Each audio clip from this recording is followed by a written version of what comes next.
My first official YouTube posting for HBG Global War 1939. Now, Germany is different in this game in the sense that they get a double impulse, which more or less equates to a two turns in a row. But every game is different because there's so much happening that you can't predict how it's going to end up. So this game is just like every other game I've ever played of this. There's no way to exactly predict how the first turn's going to go, like there is in a lot of other Axis and Allies games. That's why it probably has so much replayability. Um, I guess a lot of it is standard, but all the French ships, except three, went to France. The three that did not go to France were scuttled. And all four Norway ships went to the UK. So the Commonwealth, France, UK, they had a huge, ridiculously huge advantage. And it's a lot different game than normal. However, the UK rolled horribly on their turn, and Germany rolled well. So it kind of all evened out. This little spot in Norway actually ended up killing a paratrooper and an infantryman for Germany, who never took it. And because the one time that France ended up with a transport, which has never happened before, but they ended up going into Oslo to try to kill a bunch of spendy German stuff. Actually ended up killing a lone air transport. I guess there's now look at this. This is France. France blew up all the air and naval bases. They all went to France instead of Vichy. So that is a disadvantage to Germany. 5 of the 7 Foreign Legion went to Free France. Almost every territory went to Free France. So Germany is not in trouble, but the UK decided to intercept with all their planes because they thought they had Germany taken care of. Well, now the UK has no planes. So the UK is going to be bombed into oblivion next turn. They do not have a single plane left on London. They have 4 attack bombers and 2 regular bombers ready to just bomb everything into the Stone Age. Now, ideally, I would have built a radar tower there, but that's a different story on the UK's turn. This game, I've decided that I'm going to go all in Russia with both sides, Germany and Japan. So Japan did kind of an all in to the north strategy so they could get to Russia's second capital there at the same time that Germany is coming in. I have no idea if it's going to work. I assume it will, but it's going to give the UK Commonwealth a heyday. So Japan, they did lose quite a few vets right away. I hate to lose them, but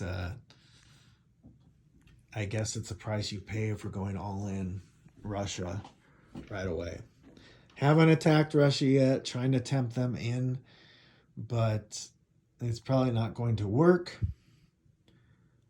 Now, Russia is kind of going all in.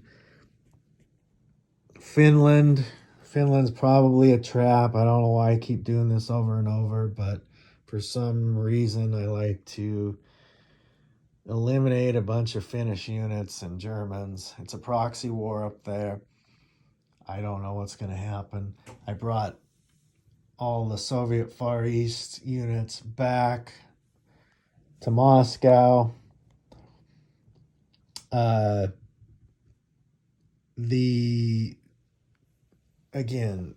This is a big problem for the UK. They have no navy and no planes. So they're probably never going to do a D-Day for turns and turns, maybe never, because they dedicated their entire income to Egypt. Put 3 coastal artillery in there so the Navy could be defended. I threw in an air base so the Navy could be defended. And then I threw in a minor IC so I could eventually, in theory, kick out Italy. And once Italy is kicked out and Greece is taken, I should say Italy kicked out of Africa and Greece is taken, Turkey will go to the Allies. I guess I'm doing a Mediterranean strategy for the UK. And it wasn't the original strategy. It just ended up that way because I lost all my planes, which I've never done before. It was mostly just bad luck.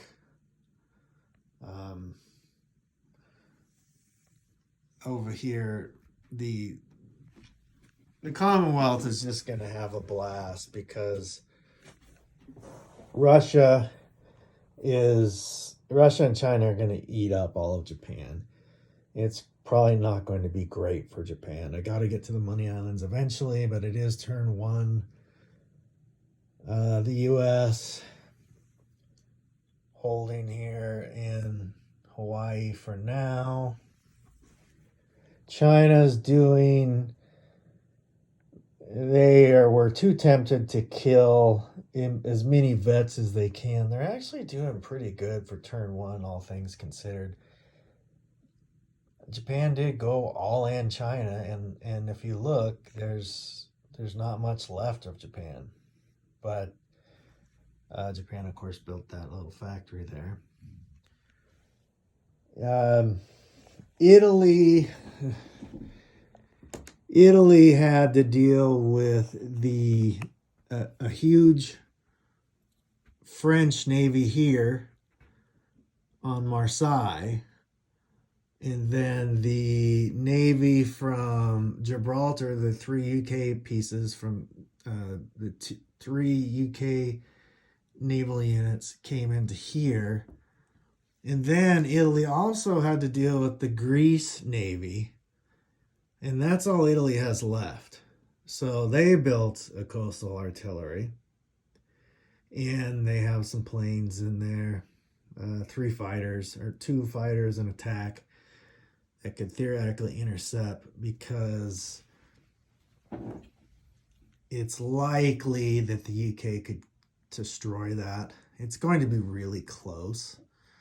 So I guess one thing that might maybe save Italy is that IC, and the fact that there are no transports down there at all for the UK and or Commonwealth. So I guess that's it. This is a different turn turn 1 than any other turn 1 I've played, and it just makes the game extremely replayable. Every game is a little bit different. I should say the US rolled 16 for their wartime economy, and Russia rolled 8. So there'll probably be turn 4 when Russia is attacked. Maybe turn 5.